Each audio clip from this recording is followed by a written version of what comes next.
आदाब नाजरीन, रंग तरंग में आप सभी का खैर मकदम है।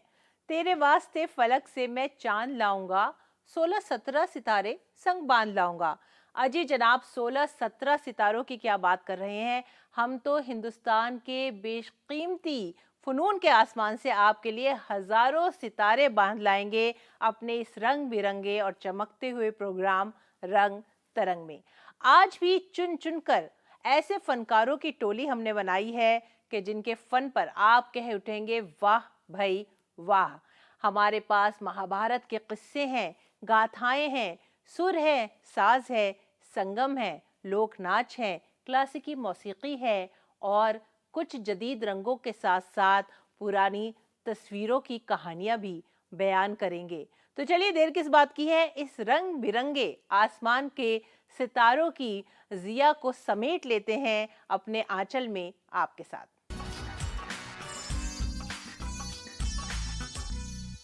सदियों से चली आ रही है एक दास्तान। दास्तान है इंसानियत की, हमदर्दी की, मोहब्बत की, लेकिन इसके साथ साथ साजिश की, सियासत की, दर्द की और बेपनाह लोगों की हलाकत की। जी हाँ, मैं बात कर रही हूँ महाभारत की। महाभारत के किरदार कुछ ऐसे हैं कि आपको अपने साथ बांध लेते हैं। हजार बार सुनी हुई ये कहानी हर बार एक नए अंदाज में खुद को जोड़ लेती है आपके साथ, क्योंकि ये कहानी है इंसान के इंसान से व्यवहार की। इंसानियत के नाम पर किस तरह इस जिंदगी में लोग हमसे मिलते हैं, जुड़ते हैं, जुदा होते हैं और अपने ही अपनों के दुश्मन बन जाते हैं। महाभारत के किरदार आज भी लोगों के दिलों में बसते हैं और इन्हीं किरदारों में से एक ऐसा खास किरदार है जिसको लोग बेहद पसंद करते हैं और वो किरदार है दानवीर कर्ण का। तो चलिए एक बार फिर से जानते हैं कर्ण की दास्तान को।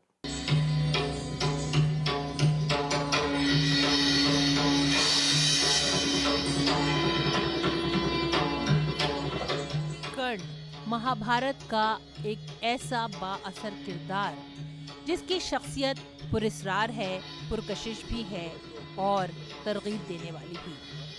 कर्ण का किरदार एक ऐसा किरदार है जिसकी जिंदगी की जद्दोजहद कभी खत्म ही नहीं हुई। कर्ण की गाथा एक नए अंदाज में बड़े ही बासर ढंग से पेश की गई मौसीकी और रक्स के जरिए। श्री राम भारतीय कला केंद्र में रक्स और मौसीकी के जश्न के दरमियान कर्ण की दास्तान को एक नए अंदाज में पेश किया गया। यह किस्सा है तो पुराना, लेकिन हर बार लोगों को अपने साथ जोड़ लेता है।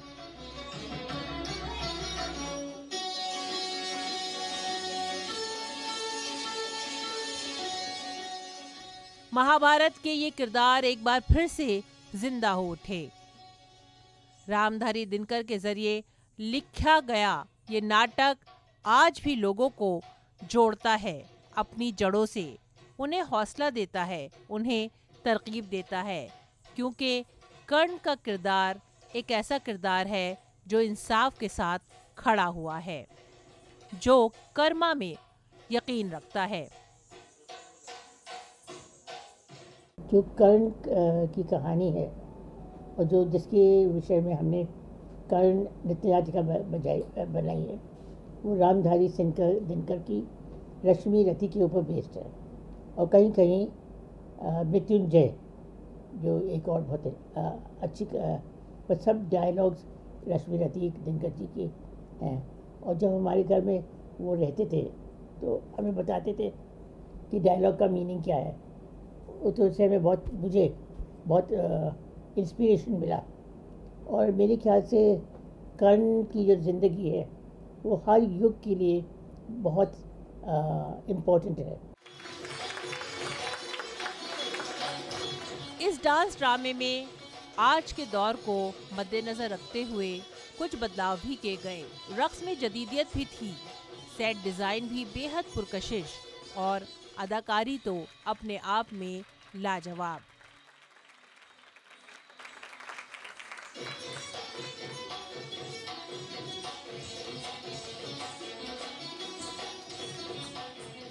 मौसीकी का शानदार असर देखने को मिला। साउंड इफेक्ट्स के जरिए बड़े ही ड्रामाई अंदाज में बार बार ड्रामे की कहानी को आगे बढ़ाया गया। रक्स के साथ साथ पोशाकें भी बड़ी ही चटकीली थीं, जो लोगों को अपनी तरफ खींच रही थीं। इस नाटक में दुर्गा के दर्शन भी हुए। दुर्गा की शक्ति को लोगों ने महसूस किया। जब देवता वरदान देते हैं तो वो खुद इन वरदानों के भी शिकार हो जाते हैं और तब ये शक्ति ही लोगों को बचाती है। नारी शक्ति समाज में राक्षसों से खुद को बचाती भी है और उनका नाश भी करती है।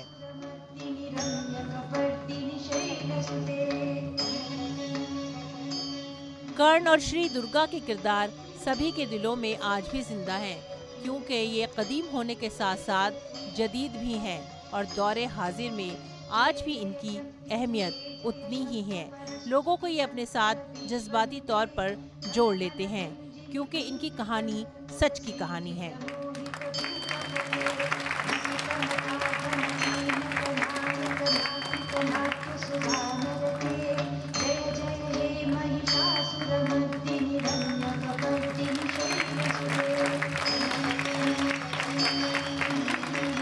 पहली बार है कि मैं ये रोल कर रही हूँ और काफ़ी ज़्यादा डर भी लग रहा है, पर माता का आशीर्वाद हो और हम सब अच्छे से कर पाएँ। आज श्री दुर्गा है, जिसमें हम वुमेन एम्पावरमेंट को प्रोत्साहन दे रहे हैं। माता काली का किरदार काफ़ी अनोखा है, क्योंकि इसमें एक रुद्र अवतार के साथ साथ आपको एक माता का किरदार भी निभाना है।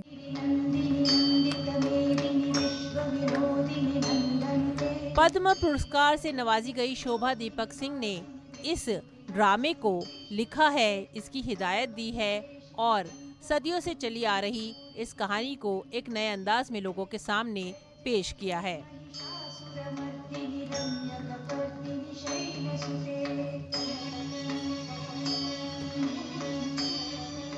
And I saw Durga dance and everything. It was really great and beautiful, and I felt rich Indian culture in this theater. So I would like to come again and again and want to know about Indian culture more. Durga God was really beautiful, and how they explain about the how we are connecting to the nature was really great, and the dancing was so beautiful and music was amazing.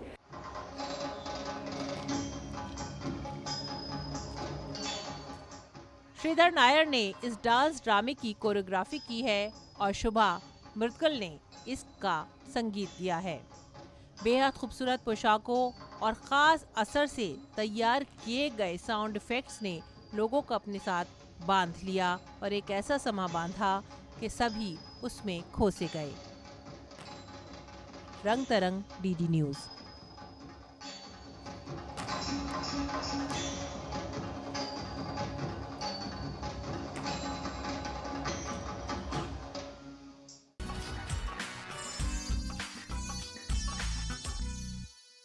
गुंचे तेरी जिंदगी पे दिल हिलता है, सिर्फ एक तबस्सुम के लिए खिलता है। गुंचे ने कहा हंसकर बाबा, ये तबस्सुम भी किसे मिलता है। जिंदगी जो सौगात देती है, अगर उस पर शुक्र अदा करके आगे बढ़ाएं और उसे ही अपनी कामयाबी की दास्तान बना लें तो क्या कहने। आज आपकी मुलाकात कराएंगे एक ऐसे ही आर्टिस्ट से जिसने ज़िंदगी की मुश्किलात को अपने आगे खड़ा नहीं होने दिया। एक एक करके वो आगे बढ़ते चले गए और इन मुश्किलात को झुकाते चले गए। तो चलिए रंगों के इस जहान में, जहां तस्वीरें बोल रही हैं, तेज रंगों से आपको खींच रही हैं और बता रही हैं जद्दोजहद हर किसी की ज़िंदगी का हिस्सा है, लेकिन ये जद्दोजहद कामयाबी की बुलंदी तक भी आपको ले जाती है, जहां दुनिया आपको जानती है आपकी जिंदादिली के लिए, आपकी मेहनत के लिए, आपकी तपस्या के लिए।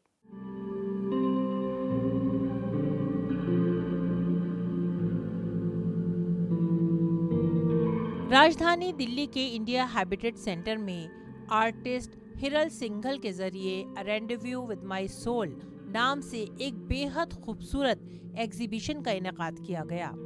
हिरल डाउन सिंड्रोम से मुतासिर हैं, जो एक जेनेटिक मेडिकल कंडीशन है, लेकिन हिरल ने हर चुनौती को मात देते हुए नई ऊंचाइयों को अपनी मंजिल बनाया है। हिरल एक ट्रेंड आर्टिस्ट हैं, एक मुसव्विर हैं, एक फनकार हैं और उन्होंने अपनी महारत की दास्तान खुद ही लिखी है।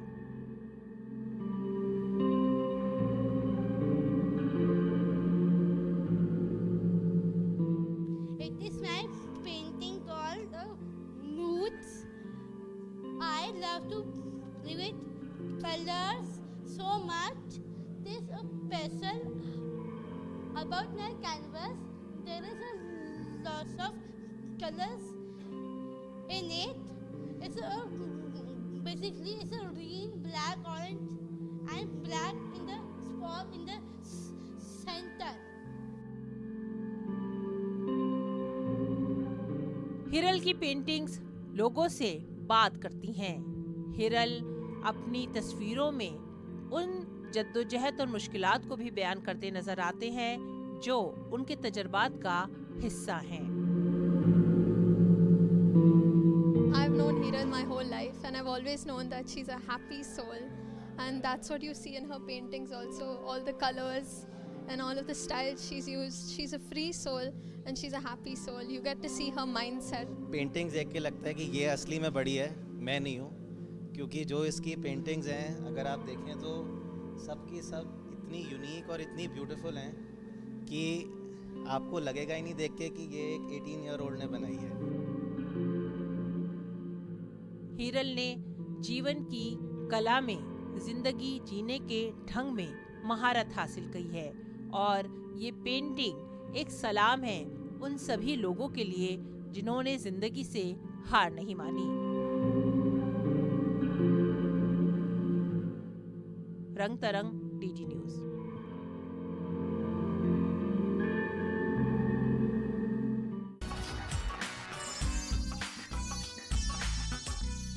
इस वक्त मैं मौजूद हूँ राजधानी दिल्ली के त्रिवेणी आर्ट गैलरी में, जहां आप मुलाकात कर सकते हैं जहांगीर सबावाला से। जी हाँ, दुनिया के महानतम कलाकारों में शुमार जहांगीर सबावाला की सेलीग्राफ्स की प्रदर्शनी इनफाइनाइट लाइट इस वक्त त्रिवेणी आर्ट गैलरी में लगी हुई है। जी हाँ, मुलाकात कीजिए जहांगीर साहब से और फिर खो जाइए उनकी कला की दुनिया में। ये प्रदर्शनी, ये पेंटिंग, इसका नाम है डिसेबल्ड। आप बहुत करीब से इसको देखेंगे तो आप समझेंगे कि सेलीग्राफ्स क्या होते हैं। एक अलग तरह की शैली है कला की ये।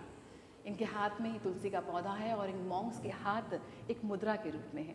अगर आप बहुत करीब से ध्यान से देखने की कोशिश करेंगे तो ये सेलीग्राफिक शैली है, यानी कि ये कागज़ पर नहीं बनाई गई है। ये सोमरसेट कहा जाता है और सिल्क प्रिंटिंग इसे कहा जाता है, यानी कि सिल्क प्रिंटिंग।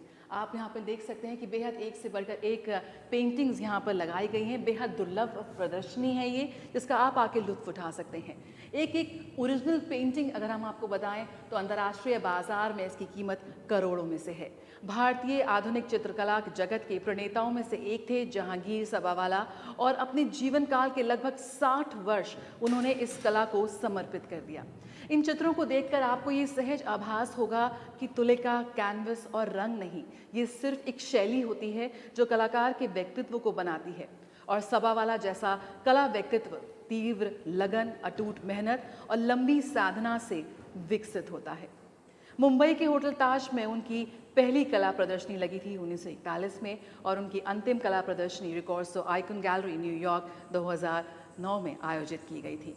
उनका करियर 60 से अधिक वर्षों तक फैला रहा और उन्हें भारत सरकार द्वारा पद्मश्री पुरस्कार से भी सम्मानित किया गया। जी हाँ, आज भी एक बेहद सज्जन चित्रकार के रूप में उन्हें याद किया जाता है। किसी के लिए भी एक युग की तरह वो हैं। कलाकार ही नहीं, उनका जो पूरा जीवन रहा वो अपने आप में एक इंस्टीट्यूशन की तरह रहा। तो मौका मिले तो ज़रूर आइए त्रिवेणी आर्ट गैलरी में और इनफाइनाइट लाइट सेलीग्राफ्स की इस प्रदर्शनी का ज़रूर लुत्फ उठाएं। हिंदुस्तान की लोक गाथाएं हमें हमारी जड़ों से रूबरू कराती हैं, हमें खींच कर लेकर जाती हैं उस सरजमीन की तरफ, उस कहानी की तरफ जहां से हम पैदा हुए हैं, उपजे हैं। एक ऐसी ही बेहद कदीम दास्तान है, एक कला है जिसमें पांडवों की वाणी या पांडवों की कथा को गा कर सुनाया जाता है। यूँ तो कई किस्से कहानी हैं, लेकिन पंडवानी में ख़ास तौर से पांडवों का जिक्र मिलता है। तो चलिए पंडवानी फनकारों को हम खिराज अकीदत पेश करते हैं कि जिन्होंने इस फन को आज भी लोगों के बीच में जिंदा रखा है, इसे तहफ़्फ़ुज़ दिया है और नई नस्ल को इस फन से जोड़ रही हैं। महाभारत की जो कहानी पात्र है, छोटे छोटे तो कहानी को हम लोग अपने सुर संगीत में पिरो के स्वर से गा रहे हैं, तो पांडव की कथा है करके उसको पंडवानी कह दिए। संघर्ष और गरीबी झेलते हुए भी उषा बारले ने कला का साथ नहीं छोड़ा। पिता उन्हें कलाकार नहीं बनाना चाहते थे, उन्हें रोकने के लिए कुएं में भी फेंक दिया, लेकिन उन्होंने हार नहीं मानी। 8 साल की उम्र से ही बड़े मंच पर प्रस्तुति देने लगी। पंडवानी के अलावा अनेक लोक विधाओं में पारंगत उषा बारले गिरोधपुरी धाम में 6 बार स्वर्ण पदक से सम्मानित, मिनी माता सम्मान, भुइयां सम्मान, चक्रधर सम्मान, मालवा सम्मान समेत करीब 2000 से अधिक सम्मान हासिल कर चुकी हैं। मोर पिताजी कलाकारी से नाचत रही से, तो मोर पिताजी ला बहुत तकलीफ मिले कलाकारी में, तो मोर बेटी कलाकार बने करके ना मोर पिताजी के मन नहीं रही से, नहीं माने, पिताजी के बात नहीं माने। मोर पिताजी गुस्सा होकर कुआं में डाल दिस। ओकर बाद जो पाड़ा पड़ोस के मन देखी तो फिर कुआं से निकालिस। निकाले के बाद फिर मोर पिताजी ला 2-4 शब्दों मन गाली दिस, डांटिस, अरे आप ऐसे क्यों कर रहे हो भाई। छत्तीसगढ़ की प्रधान तथा देवर जातियों की गायन परंपरा है पंडवानी, जिसे कभी भी कहीं भी आयोजित कर सकते हैं। कभी कभी कई रातों तक पंडवानी लगातार चलती रहती है। पंडवानी गायक तंबूरे को हाथ में लेकर कहानी प्रस्तुत करते हैं। तंबूरा कभी भीम की गदा तो कभी अर्जुन का धनुष बन जाता है और रोचक प्रश्नों के द्वारा कथा को आगे बढ़ाया जाता है। अब शिष्य को अब पद्मश्री मिला तो गुरु को कैसा लगता है, खुशी आती है। कम से कम उसको पद्मश्री के उपाधि मिली गई और वो भी आगे बढ़े। मेरे पास में पंडवानी सीखने आती थी, वो बेचारी गरीबी थी, वो केला बेचते थे और मेरे पास में मेरे ऑफिस में सीखने आती थी, तो उसको दिल से सिखाती रही। आज वो सीख के पद्मश्री हो गई। इस लोक कला के साथ साथ विभिन्न सांस्कृतिक कार्यक्रमों के माध्यम से एड्स, पल्स पोलियो जैसे मुद्दों के प्रति जन जागरूकता भी फैला रही हैं उषा बारले।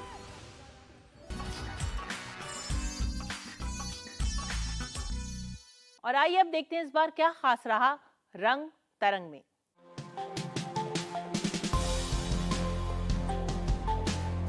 आमतौर पर कोई कलाकार अपने रंगों का इंद्रधनुष जब कैनवस पर सजाता है तो इसके माध्यम से अपने मन में छिपी कहानी को आम दर्शक तक पहुंचाने की इच्छा रखता है। लेकिन कुछ कलाकार कला का ये कैनवस आम दर्शक के लिए खुला छोड़ देते हैं। महाराष्ट्र से आए इस कलाकार को ही लीजिए, जिनकी कला प्रदर्शनी का आयोजन पिछले दिनों दिल्ली में हुआ। उनकी चित्रकला में जो भी अभिव्यक्ति दिखाई गई वह दर्शकों की समझ के लिए खुली छोड़ दी गई। किसी को इसमें कुदरत की बेतरतीबी दिखाई दी तो किसी को प्रकृति की उजास। हर स्ट्रोक अपने अंदाज में कहानी कहने की कोशिश करता नजर आया। ये मेरा दिल्ली में अभी तक का तीसरा सोलो एग्जीबिशन है श्रीधरिणी गैलरी में, और काफ़ी सारे शोज़ में करता रहता हूँ अराउंड द वर्ल्ड। अभी तक मोर देन 90 एग्जीबिशन मेरे हो चुके हैं, इंक्लूडिंग इंडिया एंड अब्रॉड। सो दिल्ली में मैं अभी शो कर रहा हूँ। मेरा टाइटल है शो का अबाउट द अननोन, और ये एब्स्ट्रैक्ट पेंटिंग का मेरा सोलो शो है, सोलो एग्जीबिशन है। और इस शो के ज़रिए में ये जो एक्सप्रेशनिज़म है एब्स्ट्रैक्ट में, या फिर जो अमूर्त भावनाएं हैं, उसको मैं दर्शाने की कोशिश कर रहा हूँ मेरे स्ट्रोक्स और मेरे रंगों की सहायता से। कुछ इसी तरह बंगाल से आए चित्रकार क्षिप्रा ने आधुनिकता और प्रकृति में छिपे रंगों की जुगलबंदी को उजागर किया। साथ ही समाज में महिलाओं की स्थिति, उनके सपनों और उम्मीदों को भी इन कलाकृतियों ने कला प्रेमियों के सामने रखा।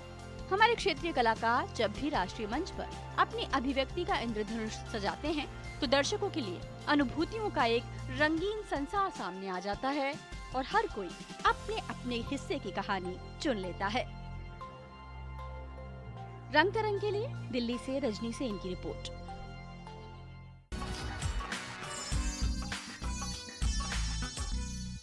जाने क्या तूने कही, जाने क्या मैंने सुनी, बात कुछ बन ही गई। जी हाँ, कैसे वक्त गुजर गया कुछ पता ही नहीं चला। आपके साथ इसी तरह से हंसते खेलते वक्त गुजर जाए, यही तो चाहत है हमारी। अगले हफ्ते इसी वक्त इसी चैनल पर हमसे मिलना मत भूलिएगा। क्योंकि हिंदुस्तान के बेशुमार फनकार आपका इंतज़ार कर रहे हैं, ख़ास तौर पर रंग तरंग में, जहां आप रूबरू होते हैं हिंदुस्तान की तहजीब से, यहाँ की रिवायत से, यहाँ के क़िस्सों से, कहानियों से और यहाँ के बेहद हसीन, दिलकश और बासलाहियत फनकारों से भी। अगले हफ्ते फिर मिलेंगे आपसे, तब तक के लिए आप हमारी पूरी टीम को दीजिए इजाज़त। आदाब।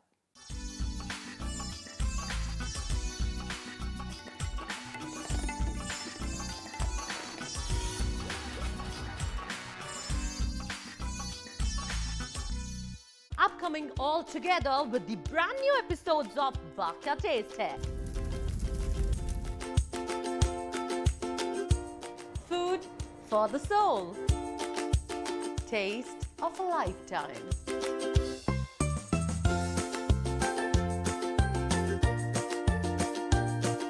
Great tips to cook